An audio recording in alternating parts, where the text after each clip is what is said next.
नमस्कार दोस्तों। आज हम आपको एक ऐसे ऐतिहासिक और धार्मिक स्थल के बारे में बताएंगे जिसका भारत की संस्कृति और धर्म में गहरा प्रभाव रहा है। यह स्थान न सिर्फ आस्था का केंद्र है, बल्कि भारतीय इतिहास की अनगिनत कहानियों और संघर्षों का गवाह भी है। जी हां दोस्तों, हम बात कर रहे हैं भारत के सबसे पवित्र और प्रसिद्ध मंदिरों में से एक सोमनाथ मंदिर की। यह मंदिर भगवान शिव के 12 ज्योतिर्लिंगों में से पहला ज्योतिर्लिंग माना जाता है। गुजरात के सौराष्ट्र क्षेत्र में स्थित सोमनाथ मंदिर न केवल अपनी धार्मिक महिमा के लिए प्रसिद्ध है, बल्कि इसके अद्भुत इतिहास ने इसे एक अमिट पहचान दिलाई है। इस वीडियो में हम जानेंगे सोमनाथ मंदिर के निर्माण, उसकी ऐतिहासिक यात्रा और उन संघर्षों के बारे में जिनका इस मंदिर ने सामना किया। तो चलिए शुरुआत करते हैं सोमनाथ मंदिर के इतिहास की एक रोमांचक और प्रेरणादायक यात्रा से। सोमनाथ मंदिर का ऐतिहासिक सफर, विस्तृत व्याख्या। सोमनाथ मंदिर केवल एक धार्मिक स्थल नहीं, बल्कि भारत के गौरव, शक्ति और दृढ़ संकल्प का प्रतीक भी है। इसका इतिहास हजारों साल पुराना है और इसे कई बार तोड़ा और फिर से बनाया गया। आइए इस ऐतिहासिक सफर को विस्तार से समझते हैं। सबसे पहले मंदिर का निर्माण, चंद्रदेव से राजा भीमदेव तक। दोस्तों, प्राचीन काल, सत्य युग। सोमनाथ मंदिर के निर्माण की कथा चंद्रदेव से जुड़ी हुई है।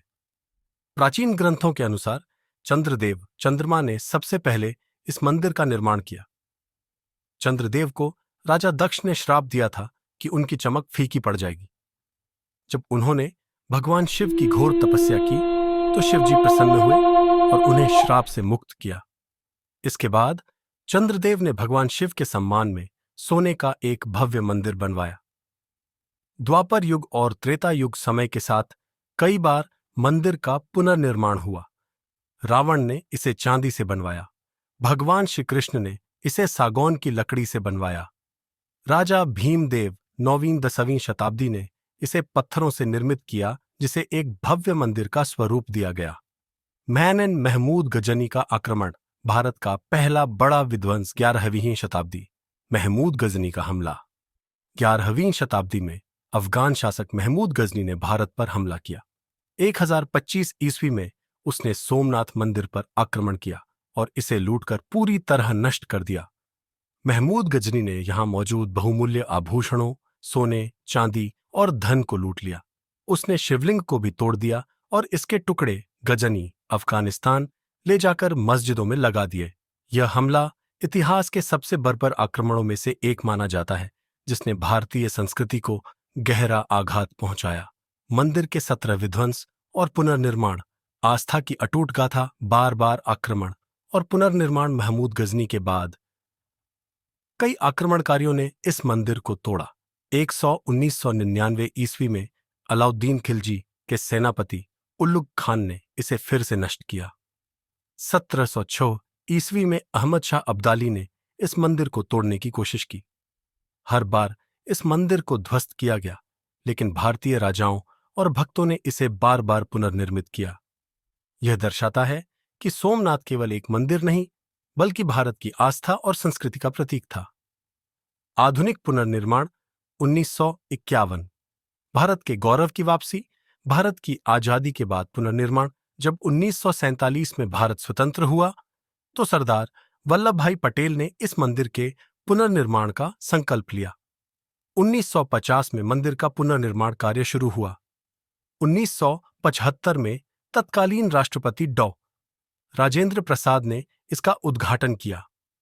आज का भव्य सोमनाथ मंदिर इसी पुनर्निर्माण का परिणाम है, जो भारत के गौरव और आस्था का एक जीवंत प्रतीक है। सोमनाथ मंदिर के रहस्य और चमत्कार, विस्तृत व्याख्या। सोमनाथ मंदिर केवल एक धार्मिक स्थल ही नहीं, बल्कि रहस्यों और चमत्कारों से भरा हुआ एक दिव्य स्थान भी है। इसके बारे में कई ऐसे तथ्य और घटनाएं प्रचलित हैं जो इसे एक अद्भुत और रहस्यमयी मंदिर बनाते हैं। आइए इन रहस्यों को विस्तार से समझते हैं। अंतरिक्ष में तैरता शिवलिंग, क्या यह सच था? रहस्य, कहा जाता है कि प्राचीन काल में सोमनाथ मंदिर के गर्भगृह में स्थित शिवलिंग बिना किसी सहारे के हवा में तैरता था।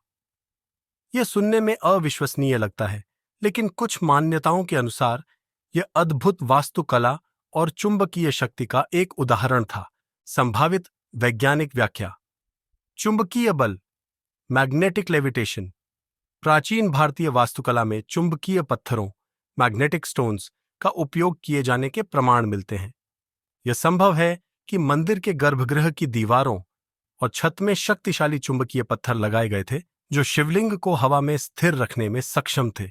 ऐसा ही एक उदाहरण तंजावुर, तमिलनाडु के बृहदेश्वर मंदिर में देखा जाता है, जहां 80 टन का पत्थर बिना किसी सहारे के मंदिर के शीर्ष पर रखा गया था। प्राचीन स्थापत्य कला। भारतीय शिल्पकारों की स्थापत्य कला इतनी उन्नत थी कि वे गुरुत्वाकर्षण को संतुलित करने वाले डिजाइन बना सकते थे। यह भी संभव है कि मंदिर के गर्भगृह का विशेष डिजाइन हवा में तैरते शिवलिंग का भ्रम उत्पन्न करता हो। क्या हुआ इस शिवलिंग का? जब 1025 ईस्वी में महमूद गजनी ने मंदिर पर आक्रमण किया तो उसने शिवलिंग को नष्ट कर दिया। इसके बाद कई बार मंदिर पुनर्निर्मित हुआ, लेकिन मूल तैरता शिवलिंग दोबारा नहीं बनाया गया। तो समुद्र की लहरें मंदिर को नहीं छूती। रहस्य। सोमनाथ मंदिर अरब सागर के किनारे स्थित है। आमतौर पर समुद्र के किनारे बने निर्माण स्थलों पर लहरें टकराती हैं, लेकिन कहा जाता है कि सोमनाथ मंदिर के गर्भगृह तक कोई भी लहर नहीं पहुंचती। संभावित वैज्ञानिक व्याख्या। समुद्र की प्राकृतिक संरचना। कुछ भूगर्भशास्त्रियों का मानना है कि मंदिर के पास समुद्र की गहराई और लहरों के प्रवाह का एक अनोखा संतुलन है, जिससे लहरें मंदिर के गर्भगृह तक नहीं पहुंचती। ये समुद्र की टाइडल वेव पैटर्न, जल प्रवाह तंत्र और समुद्री धाराओं का असर हो सकता है। वास्तुकला और समुद्री इंजीनियरिंग। मंदिर को जिस स्थान पर बनाया गया है वहां विशेष ऊंचाई और संरचना का ध्यान रखा गया था, जिससे लहरें गर्भगृह तक न पहुंचे। प्राचीन भारतीय स्थापत्य कला जल प्रवाह को नियंत्रित करने में सक्षम थी। चमत्कार या संयोग। यह एक अद्भुत संयोग भी हो सकता है कि समुद्र की लहरें मंदिर के आसपास ऊंचाई पर उठती हैं, लेकिन गर्भगृह तक नहीं जाती। इस रहस्य का कोई ठोस वैज्ञानिक प्रमाण नहीं है, लेकिन यह अब भी शोध का विषय बना हुआ है। 3. मंदिर की ज्यामितीय संरचना और दक्षिण ध्रुव का रहस्य। सोमनाथ मंदिर को इस तरह बनाया गया है कि इसके मुख्य द्वार से एक सीधी रेखा में कोई भी भौगोलिक भूमि नहीं है, यानी यह सीधा दक्षिण ध्रुव साउथ पोल से जुड़ा हुआ है। संभावित वैज्ञानिक व्याख्या। उच्च स्तरीय गणना और ज्यामितीय ज्ञान। प्राचीन भारतीय वास्तुकारों और खगोल शास्त्रियों को ग्रहों, नक्षत्रों और दिशाओं का गहरा ज्ञान था। उन्होंने सटीक गणनाओं के आधार पर मंदिर का निर्माण किया होगा, जिससे यह सीधी रेखा में दक्षिण ध्रुव की ओर इंगित हो। क्या यह संयोग है? वैज्ञानिकों ने इस बात की पुष्टि की है कि सोमनाथ मंदिर के शिखर से दक्षिण दिशा में कोई भी भौगोलिक भूभाग नहीं है, यानी यह सीधा दक्षिण ध्रुव की ओर देखता है। ऐसा निर्माण प्राचीन भारतीय ज्ञान और विज्ञान का एक प्रमाण हो सकता है। क्या ये चमत्कार है या विज्ञान? सोमनाथ मंदिर केवल एक धार्मिक स्थल ही नहीं, बल्कि भारतीय स्थापत्य, विज्ञान और आध्यात्मिकता का अद्भुत संगम भी है। यहाँ के रहस्य, तैरता शिवलिंग, समुद्र की लहरों का मंदिर तक न पहुंचना और दक्षिण ध्रुव से सीधी रेखा में जुड़ाव, हमें यह सोचने पर मजबूर करते हैं कि प्राचीन भारत कितना उन्नत था। चाहे इसे चमत्कार कहें या वैज्ञानिक वास्तुकला, यह मंदिर सनातन काल से लोगों की आस्था और श्रद्धा का केंद्र बना हुआ है। आपका क्या मानना है? क्या ये चमत्कार है या विज्ञान? अपने विचार हमें कमेंट में बताएं। अगर आपको यह जानकारी पसंद आई हो तो वीडियो को लाइक करें, शेयर करें और चैनल को सब्सक्राइब करना न भूलें।